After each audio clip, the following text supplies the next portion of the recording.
For those of you that are still watching, hello! We'll probably be splitting it mostly around the Temple of the Elders area, unless something goes really, really strange in the way that I record the thing. Anyways, back to the matter at hand. We got Bladed Claymen. And thank God for drones. Because drones are the ones that are allowing me to survive this, and then I almost didn't survive it, just as I said that, of course. But they are very, very helpful for dealing with Bladed Claymen. Because Bladed Claymen, as the mercenary, when I was recording this, and also when I did this originally, because there is an achievement for beating the game on Monsoon difficulty with the mercenary, when I did it originally, I was killed by Bladed Claymen more than anything else. And that was pretty much because I didn't wind up getting the drones that I needed. My recommendation, actually, for when you're doing this run, don't bother with them. Just leave them be. And run off, find the teleporter, deal with them later. Because you're probably going to die if things are spawning around them and they're there. And their teleport can only reach them so far. Also, they still count as regular enemies, so they have a tendency to despawn sometimes. Now, we got an item that I'm not sure that we've gotten before. I think we might have gotten it when we were playing as the miner. But we got the Photon Jetpack. And the Photon Jetpack, for this character in specific, is excellent. Because it allows you to maintain pursuit even after you've used Blinding Assault. You can essentially float around above people's heads, kind of harass them with Whirlwind and maybe Laser Sword if you're feeling lucky, and then come back down and start up your Blinding Assault again, and by the point that the Blinding Assault attacks are done, you've got your Photon Jetpack back. You can actually, start up doing a bit of a loop, so to speak, get it into a cycle. And as such, I consider it to be one of the better items for this character. At the same time, we also got one of the worst items for this character. Permafrost. Remember what I said about the boxing glove? Same shit. You hit so much with this character that you're likely to proc the permafrost like mad, and it keeps you safer, but it also makes it so that you just can't do the damage you want to, and that's so depressing. Also, I've noted before that a lot of classes have real issues with archer bugs. Welcome to the character that doesn't. One of the many, admittedly, but I would say pretty much only Acrid is the other one that of the melee classes that doesn't have an issue with archer bugs. Due to the fact that you can use Eviscerate, due to the fact that you can use Whirlwind, and so forth, you can just deal with them much. So, from here on out, I'm going to be having those little annotations popping in, essentially just telling you what music we're using. I feel I should probably credit the people that I'm using the music of, and also link you to wherever they may be, particularly in this case due to the fact that we're actually using music from OC Remix this time around. Recently got into that, so there you go. So we also got the Repulsion Armor, and I'm sure that I don't have to note to you why the Repulsion Armor is good for this character. With any given melee class, you're likely to be taking hits sometimes, and the Repulsion Armor can allow you to sometimes just take those hits and then go like, oh, the Repulsion Armor's active, time to just deal some damage and then get out. Now I did this run of the Contact Light a little bit weird, and as we go through this area, I will note to you what's weird about how I did it. First off, I activated that thing just to get more things to spawn, because I really wanted the backup, but it spawned in such a way that I got the first aid kit instead. Not too happy about that one. But, moving forward, I think we're actually, I'm actually just leaving through this direct area right here, because I want to show something off here. It's something that I missed showing off when I was the miner, because I could have gotten it as the miner just fine, but playing as pretty much any class with the photon jetpack, you'll be able to do what I'm about to do. And namely, that's go right up here, grab onto this rope, and fall down because you're bad at platforming, and then get up through this hole. And this is kind of like a little bit of an Easter egg type of thing, I think. I'm not actually sure if it's bugged or not, because the thing is that there's certain things about this area that are very strange, only one of which I'm showing off right now. And that's that up and over here, there's a teleporter in the top left. Just sort of there, for no reason. I'm not sure about it myself, but... what this does, however, allow you to do, in my case, is it allows you to access all of the areas, all of the cargo holds, without having to activate the timer thing. Also, holy horde of goddamn bosses. Just right now, just 2 Imp Overlords and a Bladed Clayman. All at the same time. And I think that I guess my greed just took me over. There's actually 2 Bladed Claymen, I think. But I think my greed just took me over right here, and there's another Imp Overlord. Ugh. I think my greed just took me over right here, and I just really wanted the items that these things would give me, and I had some form of confidence that I would be able to kill them off, and it turned out to be worth it because of what's right over to the left there, the Fireman's Boots. Which I don't believe we've ever gotten before, but, essentially, they allow you to become a blazing elite. And so, you just leave a trail of fire by you wherever you go. And of course, that deals damage, so damage over time upgrade. And there's an ATG Mark II, which I'm sure I don't need to tell you made me quite happy. There's even more Bladed Clayman right there. Fucking hell. Upon review, this was actually probably a really bad decision. But the war banner dropped, so at least there's that. Like, at least I have, like, some kind of backup plan. But I guess I just was feeling myself pretty hard right here, and just really wanted to, kill these things off, show them who's boss. Anyways, moving forward, we did get a crowbar, and a crowbar, for most classes, is very, very helpful. For this class, it is not. Low damage makes it so that the initial hits that you get don't do that much damage. They don't get boosted that much by the crowbar, unlike with, say, as the primary example, the sniper, who would be able to just pretty much one-shot a lot of things with a crowbar around. We also got a Smart Chopper. Smart Chopper is actually really good on the last level. Smart Chopper, unlike Life Savings, is actually good throughout the game, due to the fact that your drones are probably going to break in the final level pretty frequently, and as such, having that thing around to make it so that you gain a whole crap ton more money, because it really boosts the amount of money you get. Since you can get that whole crap ton more money, it makes repairing them a lot less painful. And therefore, you can enter the last area with a lot more stuff. I just activated Eviscerate for no reason. Well done, me.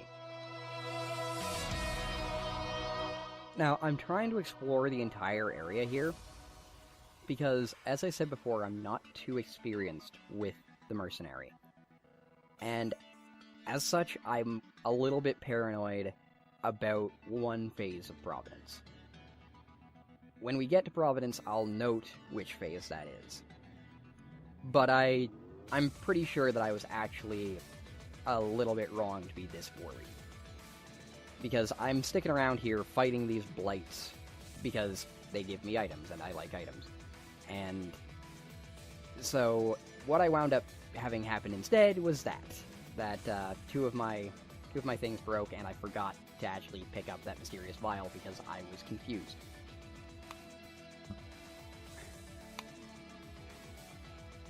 Also, I accidentally just didn't notice right here that if I had gone back into the third cargo hold, then I wouldn't have had to activate this thingy here. But hey, whatever, live and learn. Now, later game with the mercenary. The mercenary is one of those classes that goes out of control with items a lot faster than others. This is why I consider him to be one of the best. Is because he has trouble in the very early game. It's relatively difficult to get past the third level with him, unless you know what you're doing.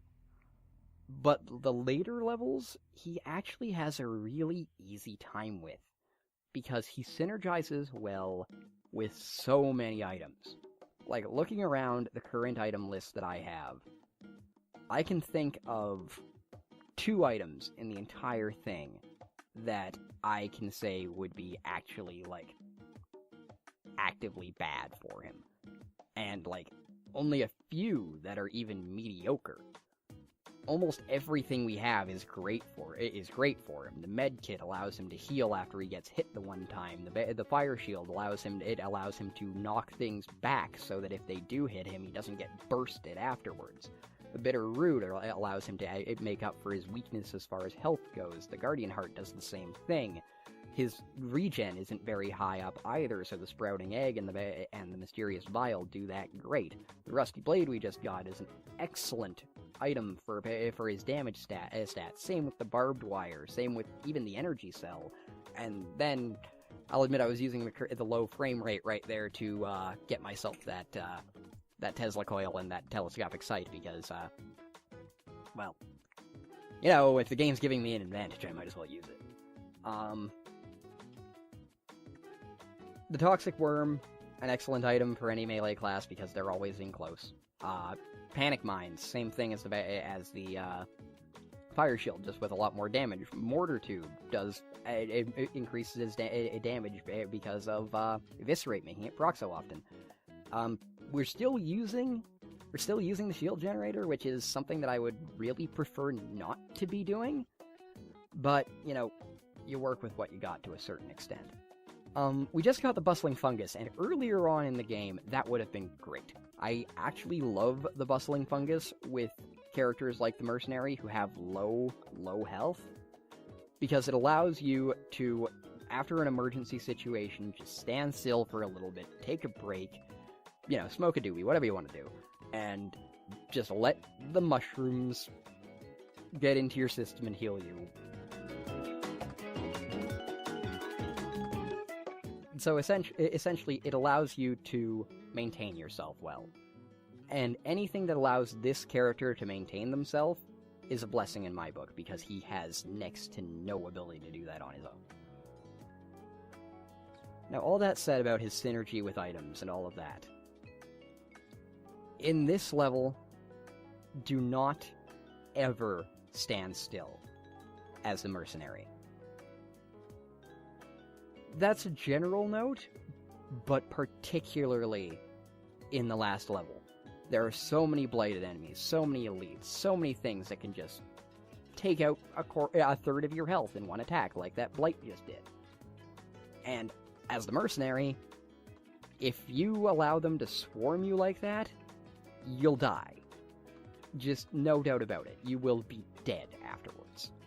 And so as such, just rush through the area as fast as you can in every situation. Do not wait around for keycards. The keycards will not be worth your time, and there's a distinct possibility you'll just wind up dead just because you were trying to get the keycards. Just get whatever keycards you can get on your way. I know that I went through all of those cargo containers before. Would not have done that without the Photon Jetpack. The Photon Jetpack expedited that process so much more that I figured it was worth it. Right there, I'm doing something relatively interesting with the Blinding Assault, because Blinding Assault does something kind of neat in some situations. Right there, I needed to get through that area, and I did so in a very, very quickened manner due to the fact that I had Blinding Assault active. I went into one enemy, went from them to another, and went from them to another. And the whole time I was invulnerable to anything they were going to do to me. And as such, like, just using that to your advantage is actually pretty essential when you're not confident you can take on what's in front of you, or you just really, really need the speed. And right now I do, because I'm 43 minutes in on monsoon difficulty. And even in spite of that, I'm about to do something kind of silly.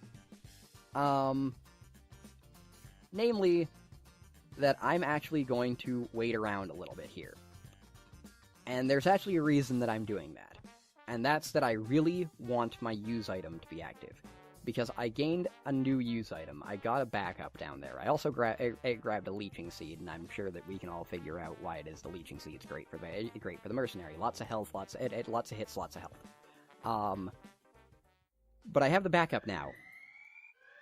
And this is not the part of Providence that's an issue. At all. Providence, his first form, is so predictable. And as such, with Blinding Assault around, and the Photon Jetpack, so you can do that if you want to, with Blinding Assault around, you can just predict his every move. There, I eviscerated just to get through that. I Blinding Assaulted to get out. I Blinding Assaulted again, but missed, I will admit, to get out of the next attack that came at me. And essentially, he's a joke. Like, there's really nothing else I can say about him here. Just wait him out while he's shielded, and aside from that, just dodge his attacks and you're good. There's really nothing more to say about this one. So instead, I'll just go into the Tesla coil real quick. As to why it is that thing's great for the mercenary.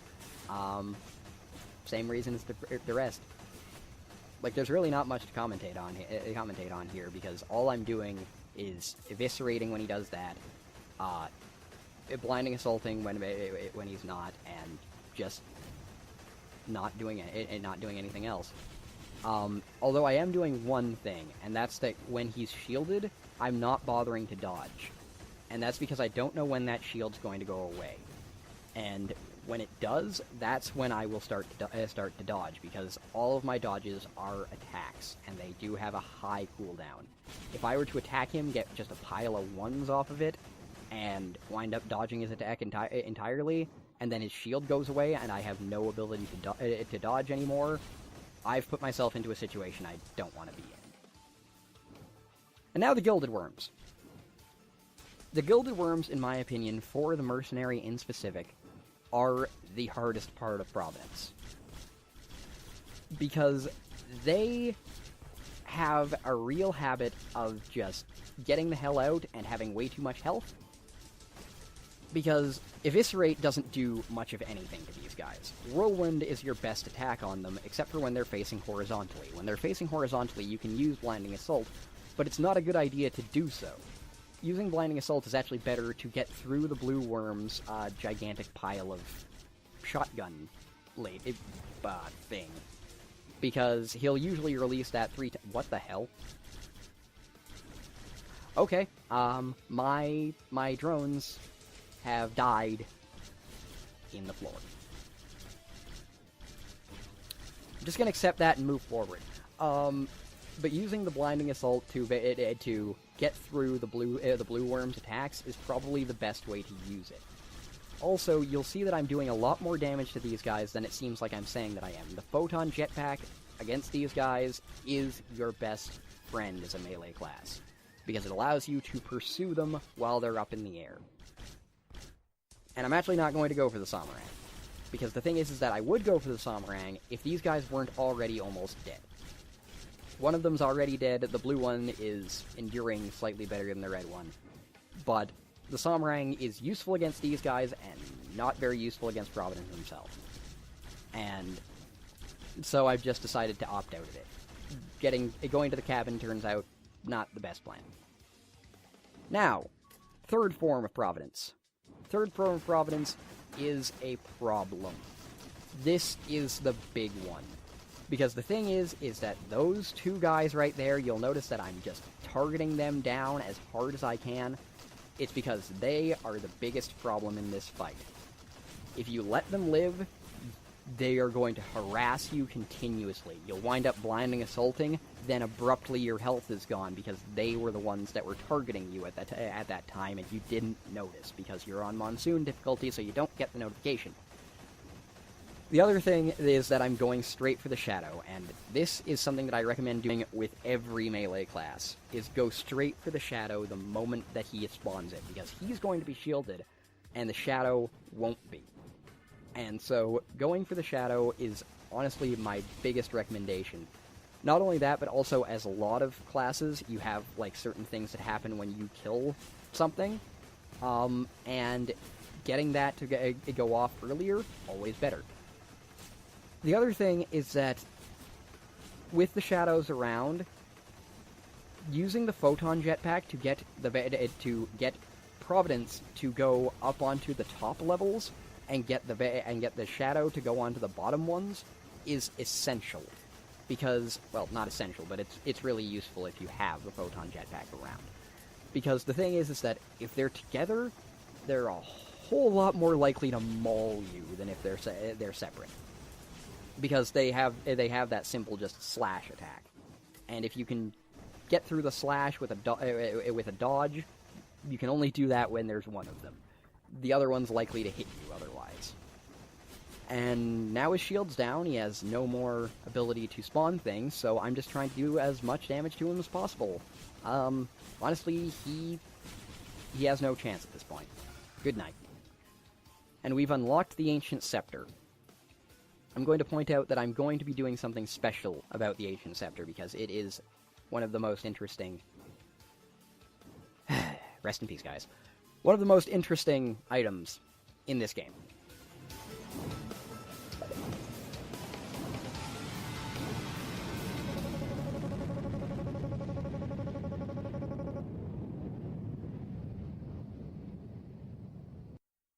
So there we go. One full run as the mercenary down, and we are back in action. The vote will be back up, and we only have 2 or 3 classes that we haven't done anything with yet, so I hope to see you all then.